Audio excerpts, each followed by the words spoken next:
Hi everybody, this is Toffee bringing you chapter 4 of my 4 Kings 100% Growth LTC. This clear is pretty much the same as my old run, with Lionel walking to the throne and Chase taking all the EXP he can get. If you count squares, theoretically it should be possible to rescue drop Lionel to have him seize a turn earlier, but this would definitely cost us the energy ring and impact EXP distribution, assuming it's even actually possible given the enemies in the way. Speaking of the energy ring, it is definitely the highlight of this clear. It's a stealable on an archer in a room only accessible by tearing down a wall on the opposite side from where the player starts, and getting to it in time is not easy. Our army splits into teams to handle the various objectives. Sean and Bradley will accompany Lionel to the west while also helping set up kills for Chase and carrying him around. Walter will go off to the right to intercept the thief who's gonna pick up the talisman. The talisman and the Draco shield, which is on a thief on the left, are just going to be selling fodder in this run. In the old run, the Draco shield went onto a unit who joined in chapter 5, but sadly, given the loss of the angelic robe and the blue gem from chapter 1, sacrifices need to be made. Lydia just works on grinding down her men stats, though she does help with the energy ring quest with the rest of our units. Ava is in charge of stealing it because she's easier to rescue drop around and because she can deal with another side objective along the way, recruiting Max. On turn 1, we boost Shelby and Ava forward a few squares since their starting positions aren't forward enough to do what they need to do. Chase gets 6 kills on this map for a total of 3 levels.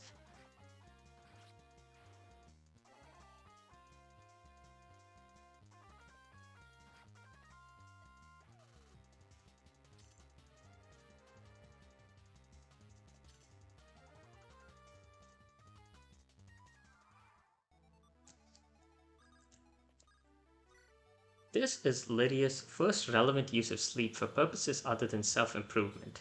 The path Ava needs to take has her run through the treasure room, and the enemies in there would get in the way if we did do something about them.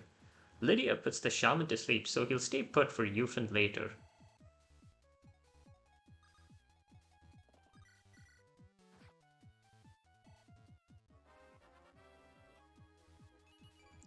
Bradley gets his first level up.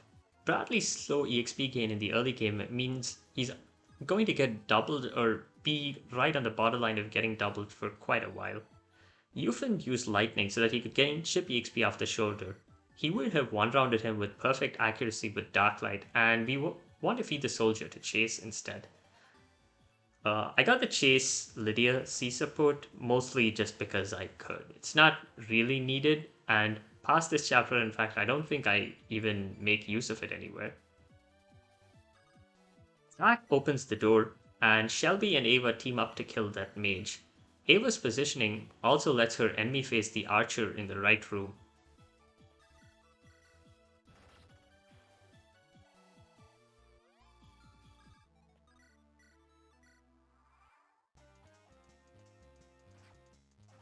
If we had the Sword Reaver from the last map, Walter could kill the Myrmidon who attacks him and chip at the mercenary. But since we don't, instead, Walter gets doubled by the Myrmidon. That Myrmidon is going to be fed to Eufen, and Walter will take the kill on the mercenary instead, which keeps the relative EXP gain on this map the same as last time.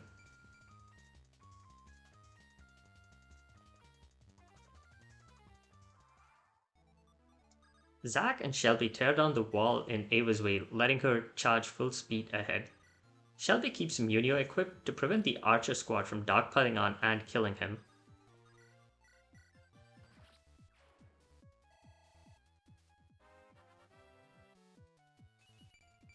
Ava will recruit Max and heal up. Speaking of Max, he's one of very few unpromoted units who does not play a major role in the LTC. Hero Crest users typically aren't major players in ranked LTCs, but there is a side objective in Chapter 13 that requires us to use the other 3 units that promote with that item. Max, unfortunately, just acts as a rescue drop infantryman due to his high 12 con. His personal claymore grants the dazzle skill, which means that it does not take counterattacks. This only applies on player phase though, and not to arena battles, so the effect cannot be used with the top of inventory glitch.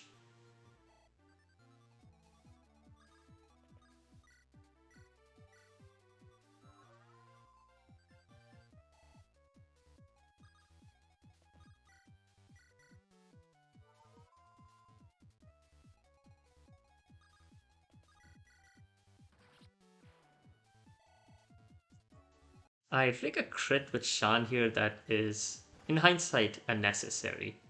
Again, I was a little overzealous with saving light brand uses. The enemies in the room beyond the door that Max just opened have 1 to 2 range, and normally they would go for Max, who cannot counter, which would keep them in the way. However, one of the archers goes for Ava first, putting her in kill range, which convinces the brigand and the soldier to suicide into her.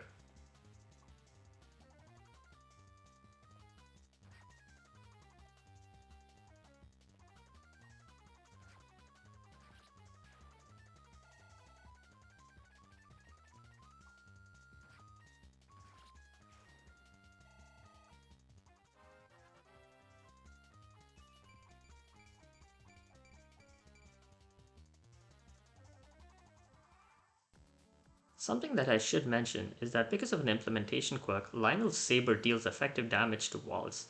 This lets him one-shot the wall on the left and will be used a couple more times in this playthrough to let him deal a lot of damage to the walls.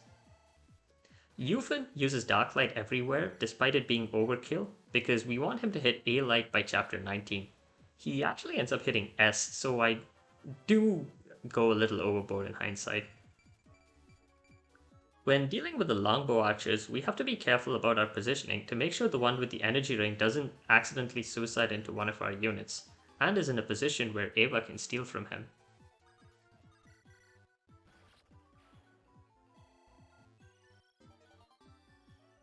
Lionel hit C swords earlier this map, leaving him with one more weapon rank to climb up, and Chase hits C anima here, which puts him closer to eventually hitting S anima.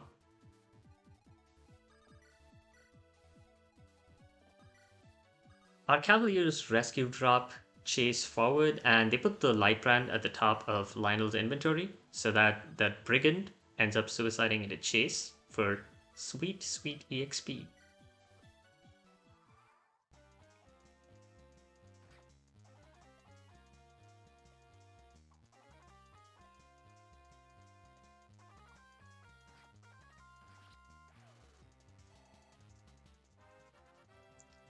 Chase hits level 7, and this is just enough extra EXP over the old run that he gained in this extra level up, and that means he actually doubles the boss, which is nice for weapon EXP and for reliability, though reliability is hardly one of the things this playthrough will be remembered for.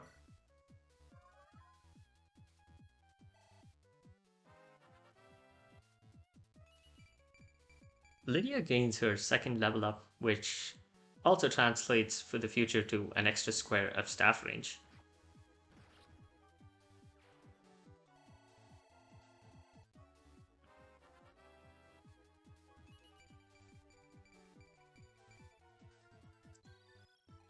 This extra level that Chase got compared to the old run eventually translates to him needing less EXP in chapter 5.